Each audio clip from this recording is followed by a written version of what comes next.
Glória a Deus, amém, irmãos? Glória a Deus, amém, irmãos? Agora Deus foi glorificado.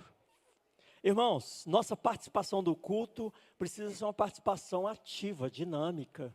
E esse tipo de resposta é uma resposta que você dá para o Senhor. Amém? Vamos lembrar disso. Quando nós estamos cultuando ao Senhor, você não está assistindo um culto, você está prestando um culto. Então, por isso nós falamos que é um culto participativo, no qual todos nós celebramos ao Senhor. E nessa noite bendita, nós vamos celebrar ao Senhor agora ouvindo a palavra dEle, através de uma série de mensagens que se inicia hoje. E nós vamos trabalhar a mensagem de fé à prova. Fé à prova. Porque uma fé que não é testada não pode ser aprovada. E nós vamos utilizar o livro de Tiago, essa belíssima carta escrita à igreja e deixada para o nosso ensino, para meditarmos sobre esse assunto tão importante, não é? A nossa fé diante as provações da vida, a nossa fé diante as responsabilidades cristãs, a nossa fé diante os desafios e provocações que o mundo nos propõe. Nós vamos ver isso ao longo de vários domingos. A partir de hoje, estaremos meditando nessa belíssima carta para o nosso ensino. Nós já nos comunicamos ao Senhor, louvando e adorando a Ele. Agora Deus vai falar ao nosso coração, através da exposição de Tiago, capítulo 1, versículos 1 a 12. Abra sua Bíblia e deixa aí aberta nessa porção da palavra do Senhor. Tiago, capítulo 1, versos 1 a 12.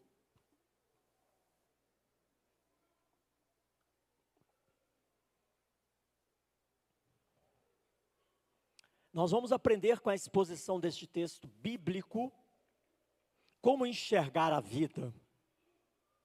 De que maneira um cristão precisa enxergar a vida, para que, a partir disso, a partir da forma que você enxerga a vida, isso vai determinar se você sai vitorioso ou sai derrotado ante os desafios.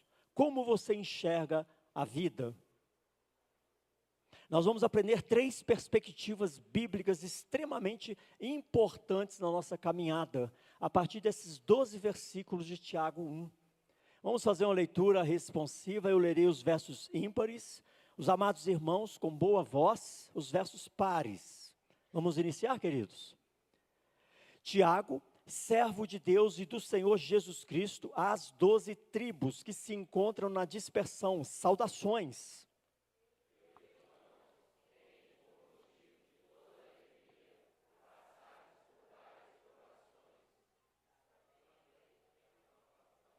Ímpares são meus, sabendo que a aprovação da fé, uma vez confirmada, produz perseverança.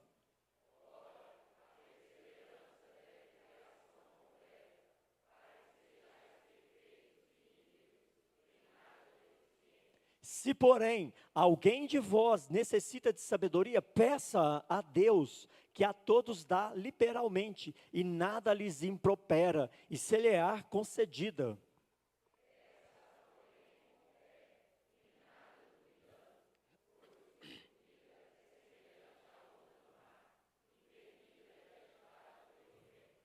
Não suponha esse homem que alcançará do Senhor alguma coisa.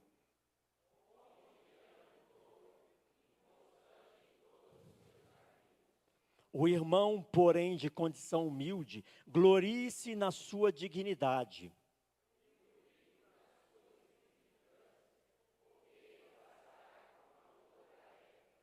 Porque o sol se levanta com o seu ardente calor, e a erva seca, e a sua flor cai, e desaparece a formosura do seu aspecto. Assim também se murchará o rico em seus caminhos.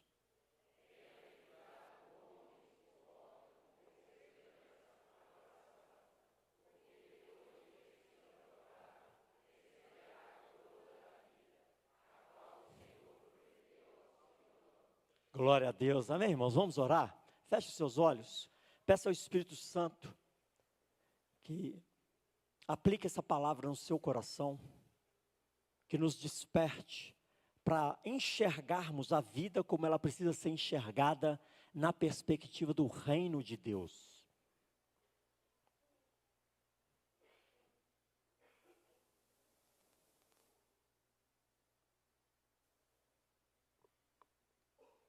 Pai, graças te damos pela tua palavra, que é lâmpada para os nossos pés, luz para os nossos caminhos. Tua palavra foi lida e por misericórdia pedimos a Ti que Teu Espírito Santo ilumine nossas mentes e corações, que não haja no meio do Teu povo, ó Pai, indiferença, apatia, inquietação, mas que o Senhor esteja levando os nossos pensamentos cativos em obediência à Tua palavra. Repreenda, ó Pai, todo e qualquer roubo de palavras, que os nossos corações estejam aqui como terrenos férteis, recebendo a semeadura da semente da Tua palavra, e que essa palavra venha germinar e venha produzir frutos dignos de arrependimento em cada mente e coração aqui presente. Pai, nós te louvamos pela Tua palavra e te pedimos, seja o Teu Espírito Santo nos convencendo, seja o Teu Espírito Santo nos fortalecendo e nos capacitando para toda boa obra, para louvor e glória do Senhor, em nome de Jesus. Amém, igreja? Glória a Deus. Irmãos, imagina aqui comigo uma igreja, uma comunidade cristã, espalhada pelo mundo conhecido, não por vontade própria, não por uma decisão missionária, mas espalhada pelo mundo conhecido por causa de perseguição, por causa de injustiça, por causa de sofrimento. Esses crentes convertidos do judaísmo ao cristianismo, estavam perdendo suas casas, seus bens, reputação e até as suas vidas. É a esses cristãos que Tiago escreve essa carta. Por isso ele inicia dizendo, aos que se encontram na dispersão, porque a igreja estava sofrendo uma perseguição maciça, massiva, forte. Imagine-se sendo perseguido a ponto de abandonar o seu lar, abandonar tudo que você tem, trabalho, bens, carro, imóveis, e ter que sair correndo para outras cidades, para outros estados, para outras regiões. Era isso que esses irmãos estavam enfrentando. E Tiago escreve essa carta como líder da igreja. Ele era o líder da igreja em Jerusalém e é irmão de Jesus Cristo, filho de José e Maria. Irmão sanguíneo. Ele escreve a eles não com promessas de alívio. Em momento algum ele faz promessas de alívio imediato. Mas ele traz uma visão celestial da dor.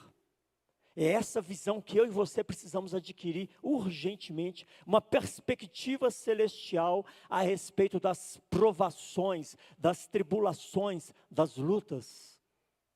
Porque a perspectiva que você nutrir a respeito destas coisas vai determinar a sua vitória ou a sua derrota na sua caminhada cristã enquanto discípulo de Cristo. Tiago não começa com conselhos sobre segurança. Ele não promete livramentos imediatos. Ele diz, alegrem-se nas provações. Parece contraditório, não é mesmo? Numa igreja, num contexto terrível desse, ele escreve uma carta dizendo, alegrem-se nas provações. Mas é profundamente espiritual esta afirmação da carta, da palavra de Deus. É profundamente espiritual. Por quê? Porque, irmãos, fé que não é testada, nunca será aprovada. É muito bonito falar, eu tenho fé, mas o valor da sua fé vai aparecer na hora da prova, na hora do perrengue. Aí você vai provar se você tem fé ou não. Aí ela será aprovada ou reprovada, através das suas escolhas. É disso que trata toda a carta de Tiago à igreja. Fé que não é testada, nunca será aprovada. E Tiago nos convida a enxergar as provações como instrumento divino para a formação do nosso caráter. E aqui ele começa uma jornada espiritual de 3 movimentos. Alegria nas provações, sabedoria em meio às lutas e perseverança até a recompensa. Ele nos ensina essas 3 perspectivas que eu e você precisamos desenvolver e cultivar ao longo de nossa jornada. Alegria nas provações, sabedoria em meio às lutas e perseverança até a recompensa final. Amém, irmãos? E nós temos aqui, nos versos 2 a 4, essa perspectiva que precisamos cultivar, alegria na provação. É uma perspectiva estranha no mundo. É uma perspectiva estranha para o mundo, mas é uma perspectiva que tem que ser desejada pelo cristão. Alegria na provação, porque isso é que vai fazer diferença no nosso testemunho. Se nós somos alegres em Cristo somente na hora do bem bom, que fé é essa que se esvai na hora da provação? Que alegria é essa em Cristo que se perde na hora da provação? Então, alegria na provação, nós aprendemos aí dos versos 2 a 4. Meus irmãos, tende por motivo de toda alegria. Algumas traduções diz assim: considere por motivo de toda alegria o passardes por várias provações, sabendo que a aprovação da vossa fé, uma vez confirmada, produz perseverança. Ora, a perseverança deve ter ação completa, para que sejais perfeitos e íntegros, em nada deficientes. Percebeu? Alegria nas provações, para que sejais perfeitos e íntegros, em nada deficientes. Esta palavra para provações, peirasmos, do grego traduzida para o português, ela envolve dois aspectos, ela tem duas dimensões. Provações é uma palavra que traz um conceito em duas dimensões: provações externas e provações internas. E nós precisamos entender isso. O que é uma provação externa? Perseguição, crise financeira, doenças, problemas de conflitos externos. Tudo isso é uma provação externa. Mas também passamos por provações internas, que são as chamadas tentações, crises emocionais, crise de identidade, tentação. Tudo isso é uma provação interna. Então, quando a palavra de Deus fala em provações, e ao longo de toda a carta vai tratar desse contexto, provações e tentações, é esse aspecto externo e interno. Porque a nossa vida é cheia disso, provações externas e provações internas. Diversas provações, ele coloca aí diversas provações, abrangendo a multiplicidade das dificuldades. Verdade ou mentira? A gente enfrenta vários tipos de crises, né? Das mais variadas, diversas provações, sejam elas internas ou externas, alguns mais, outros menos, com maior ou menor intensidade. Perdas, incertezas, não é? Provações externas. Tentações, anseios, medos, inseguranças, provações internas. Tiago também diz que devemos considerar, ou tende por motivo. A palavra que ele traduz por tende por motivos, em algumas traduções, considere. Traz para nós esse aspecto de ter por consciência, motivo de alegria, passar por várias provações. É um chamado que implica numa decisão deliberada. Ter motivo de alegria, passar por várias provações, não é um acidente, uma coisa que acontece acidentalmente, é uma decisão deliberada. Eu vou encarar as lutas como algo benéfico para o meu crescimento, por isso eu me alegro nelas. Entendeu a perspectiva? Tende por motivo, considere por motivo de alegria o passar por várias provações. Isso é uma perspectiva. Como você enxerga as lutas, as dificuldades na sua vida? De forma negativa ou de forma positiva? Tenha por motivo de alegria passar por elas.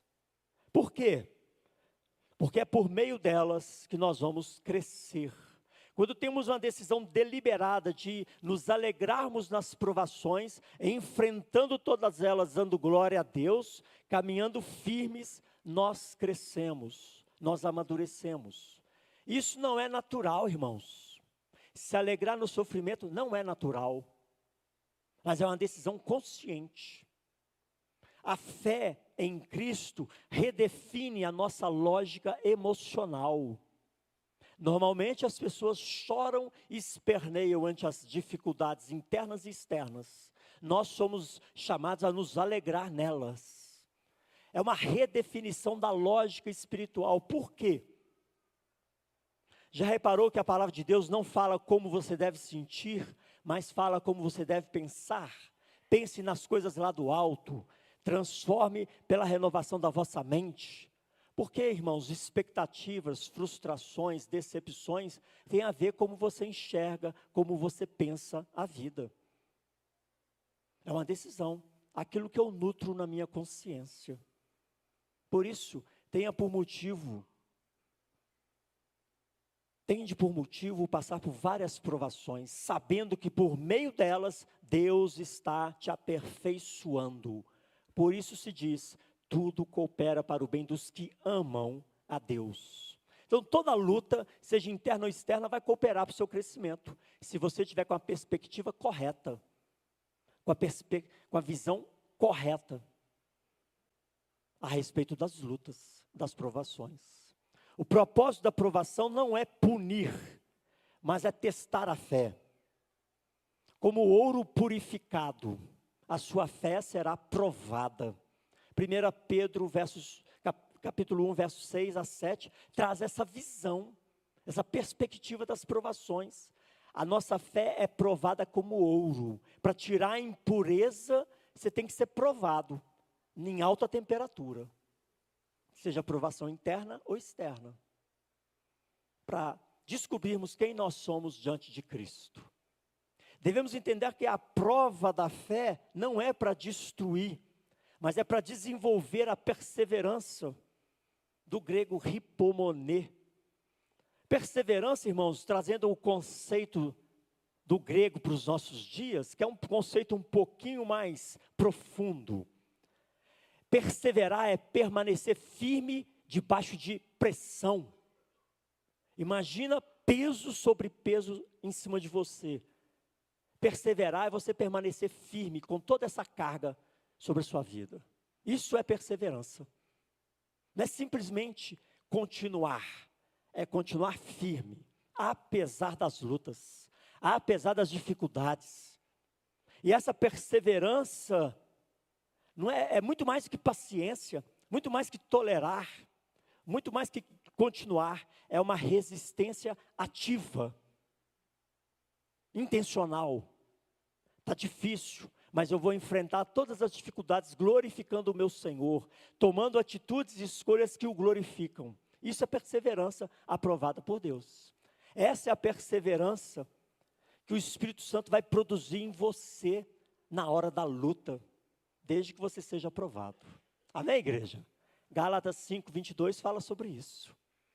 Que toda a prova vem para nos aperfeiçoar.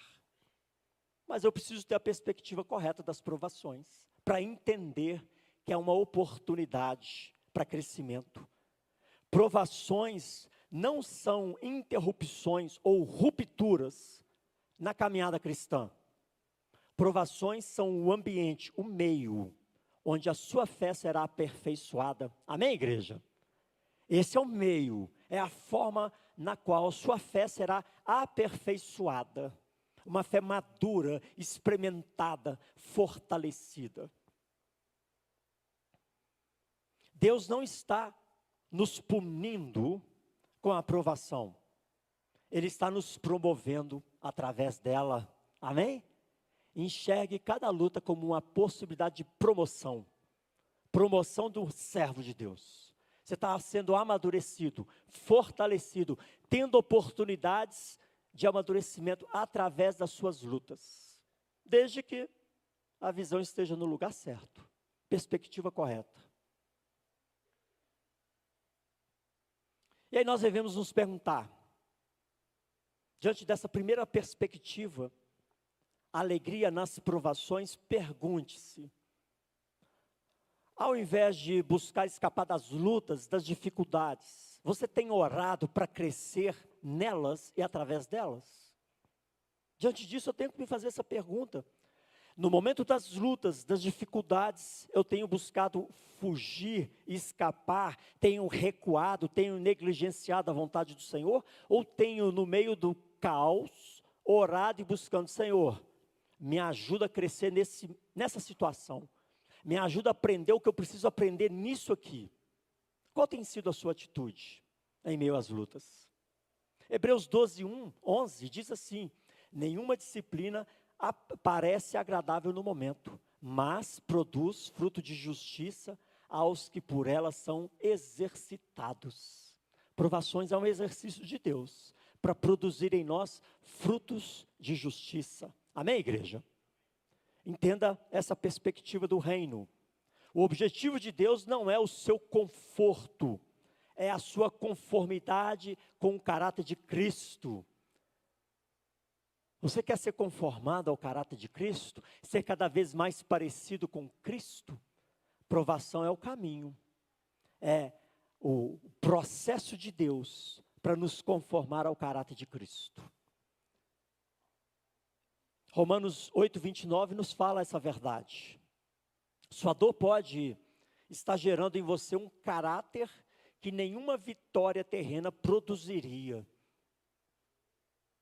Sua luta, desde que vencida, vai gerar em você o caráter que nenhuma vitória terrena produziria em você. Você pode estar enfrentando alguma coisa difícil, você está enfrentando alguma situação difícil. Enxergue além da dor. Veja o que Deus está formando em você. Em vez de perguntar por quê, pergunte, para quê, Senhor? O que eu preciso aprender através dessa situação? Através desse problema, através desse desafio, o que eu preciso aprender? Essa é a perspectiva do reino. E isso que nós precisamos desenvolver, cultivar. E aqui nos versos 5-8, Tiago traz outra perspectiva que precisamos cultivar. Sabedoria em meio às lutas. Se algum de vós, versos 5-8, ele diz assim: se algum de vós tem falta de sabedoria, peça a Deus, que a todos dá livremente, e dá de boa vontade, e lhe será concedida. Peça, porém, com fé, sem duvidar. Se alegrar nas provações é difícil? Claro que é. Peça sabedoria, para que isso seja uma realidade na sua vida. Sabedoria em meio à luta. O Tiago não diz, peça livramento. Ele poderia muito bem dizer para a igreja, peça livramento, clame por socorro. O que ele está dizendo para a igreja? Para mim e para você nessa noite? Peça sabedoria. Tiago nos direciona não à solução imediata da crise, mas nos direciona à sabedoria do alto. Sabedoria bíblica é a capacidade de viver conforme a vontade de Deus, mesmo quando tudo parece contrário. Provérbios 3, versos 5-6. Isso é sabedoria bíblica. Essa capacidade de viver conforme a vontade de Deus, mesmo quando tudo parece contrário. Você está ali firme.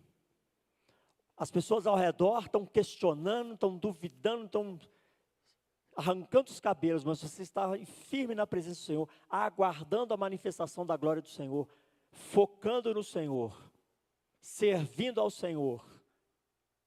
Isso é sabedoria do alto.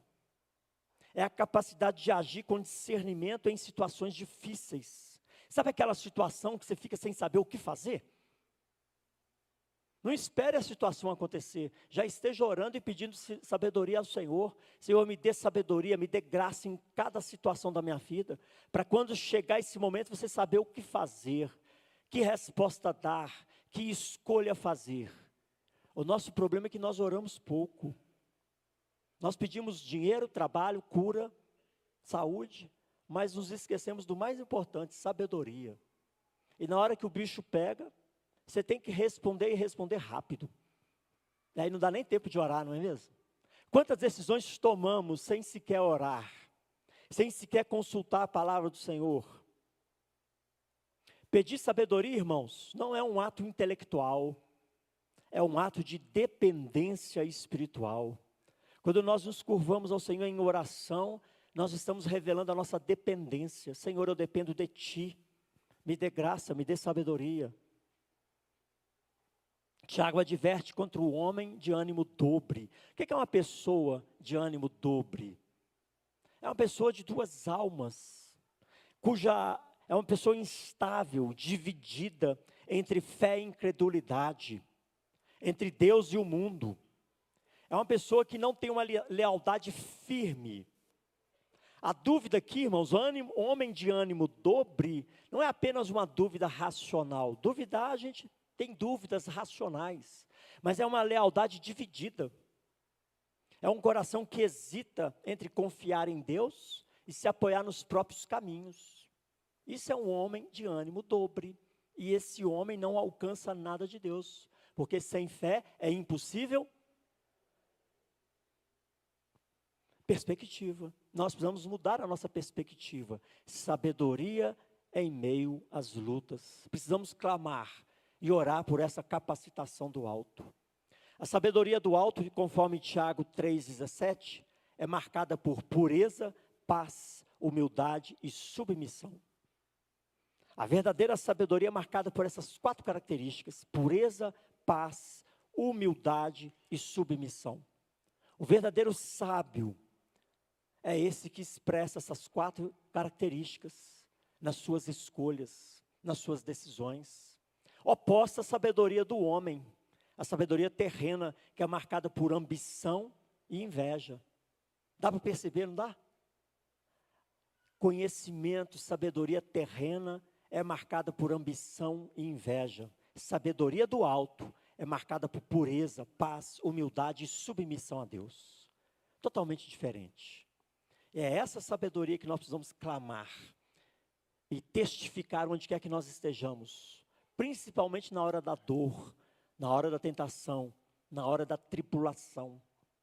Estar apto, estar de pé na presença do Senhor, glorificando em meio às lutas, em meio às dificuldades. Esse é o chamado.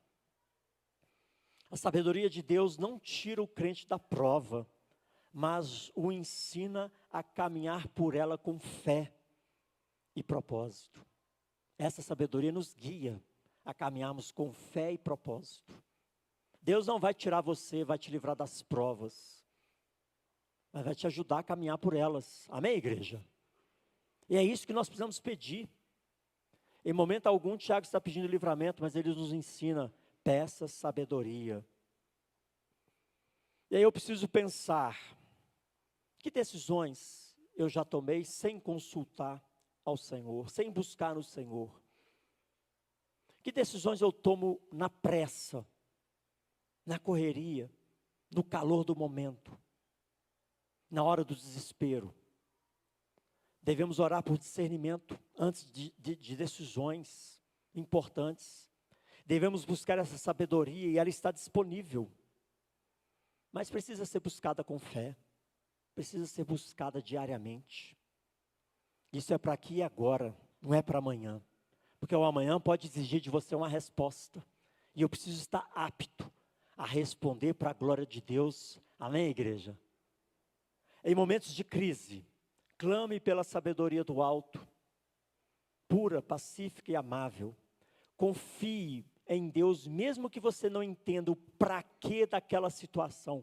Confie em Deus. Fé é confiar no caráter de Deus quando não vemos a mão de Deus. Você pode não estar vendo Deus agir, mas confie no caráter dele, que ele é fiel. Ele é um Deus de amor, é um Deus de misericórdia. Confie no caráter do Senhor, ainda que você não veja as mãos de Deus. Deus não se irrita com seus pedidos sinceros. Às vezes eu ouço alguns irmãos falar assim: eu peço tanto a Deus que ele deve estar cansado de mim. Não, Deus não se cansa de pedidos sinceros. Deus não se cansa da oração de filhos. Ele deseja nos guiar. Ele deseja te guiar em meio às provações. Amém, igreja? Guarda isso no seu coração. Terceira perspectiva que precisamos cultivar: a coroa da vida e o valor da perseverança. Irmãos, o seu olhar está na coroa da vida? Você olha para o porvir? Onde está o seu olhar? No deserto ou na glória eterna? E aqui, Tiago, nos versos 9 a 12, vai trabalhar essa perspectiva da perseverança e da coroa da vitória. Bem-aventurado é o homem que persevera na provação, porque depois de aprovado, receberá a coroa da vida que Deus prometeu aos que o amam. Ele traz esse adendo: Deus prometeu aos que o amam. Lembra lá? Tudo coopera para o bem dos que amam ao Senhor. Deus não vai permitir que você passe por nenhuma situação à toa, só para se divertir. Deus não é um Deus que se diverte com o sofrimento dos seus filhos. Deus tem propósito em todas as coisas, mas nós precisamos perceber esse propósito, o para quê de cada coisa nas nossas vidas. E se você não perceber, persevere, olhe para a coroa da vida que lhe está reservada. Esse verso 12, ele está ecoando com as bem-aventuranças lá do Sermão do Monte, Mateus 5. É um eco do Sermão do Monte. Uma felicidade verdadeira não é baseada em circunstâncias, irmãos. A coroa da vida, do grego Estefanos, é dada para quem? Nos Jogos Olímpicos? Para os vencedores. Nos Jogos gregos, os vencedores recebiam uma coroa, simbolizando honra, simbolizando conquista, simbolizando aprovação. E para você, para mim, para nós, há a coroa da vida nos aguardando. É o símbolo de honra eterna.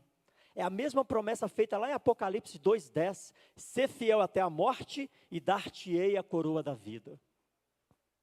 É símbolo de honra. E uma honra eterna. O segredo aqui é resistir à prova. E isso não está baseado na sua força própria. Resistir à prova não tem a ver com as suas capacidades. Tem a ver com a sua dependência de Deus. O seu curvar e aguardar no Senhor. O amor, irmãos, produz fidelidade. Por isso ele diz aqui, aos que o amam. A chave para permanecer firme até a volta de Cristo é amar a Deus sobre todas as coisas. Amém, igreja? Porque fidelidade tem a ver com amor. Você não trai quem você ama. Você não negligencia quem você ama. Você não ignora quem você ama. Por isso, aos que o amam. Deus não tem filhos prediletos, mas tem filhos que preferem mais a Deus do que os próprios desejos, do que as próprias vaidades. Tem filhos que amam mais a Deus do que a própria dor. Esse é o ponto. Por isso esse complemento, aos que o amam. O amor é o combustível da resistência do cristão. Renove o seu ânimo, a sua alegria no amor a Deus, no amor a Cristo.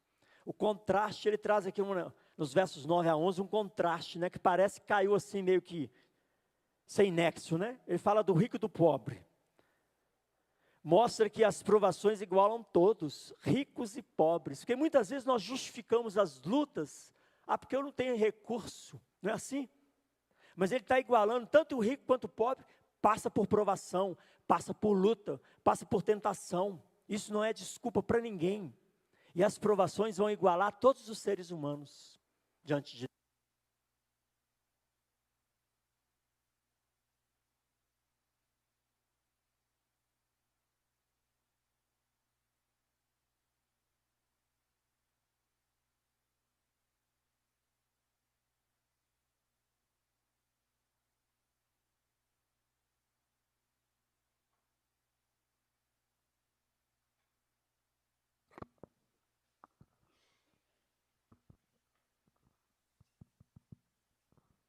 Queridos, o que importa não é o que você tem, mas quem você ama. Quem você ama e quem você serve. A gente muitas vezes se justifica na falta disso, na falta daquilo, falta de dons, falta de capacidade, falta de habilidade, falta de recursos, externos ou internos, para justificar a nossa negligência, a nossa omissão. nada disso importa. O que importa é quem você ama e quem você serve. Esse é o ponto. É o que diferencia uns de outros. Deus nivela os seus filhos pela fé, não pelos status, não pelas posses ou habilidades. Lembra, o combustível da fidelidade é o amor. Lembra a parábola dos talentos? Em momento algum o Senhor questionou o volume do que foi devolvido, questionou a fidelidade do que foi feito com os talentos. Então o combustível da fidelidade a Deus é o amor. Os que o amam, os que amam ao Senhor resistem, não porque têm mais força, mas porque sabem que há algo melhor na frente. Coroa da vida. Hebreus 12:12. Sempre nos chamando a desafiar, olhe para a frente, olhe para a herança eterna, olhe para a obra de Cristo, não olhe para as circunstâncias. Quem ama o Senhor, mais do que teme a dor, ou deseja o prazer, receberá a coroa da vida. Porque quando provados, nós nos alegramos na provação. Quando em meio às lutas, nós clamamos por sabedoria. Estamos com os olhares voltados para a coroa da vida, porque Jesus já conquistou em nosso lugar, amém, igreja? Essa coroa já está garantida com o seu nome, do tamanho da sua cabecinha. Olhe para ela, resista diante da prova. Sua luta hoje é temporária, e a glória é eterna, amém, irmãos? 2 Coríntios 4:17 diz isso com toda clareza. Rejeite a teologia da recompensa imediata. Muitas vezes nós queremos o imediatismo, resolver tudo imediatamente, alívio imediato, bênção imediata, mas não é por aí.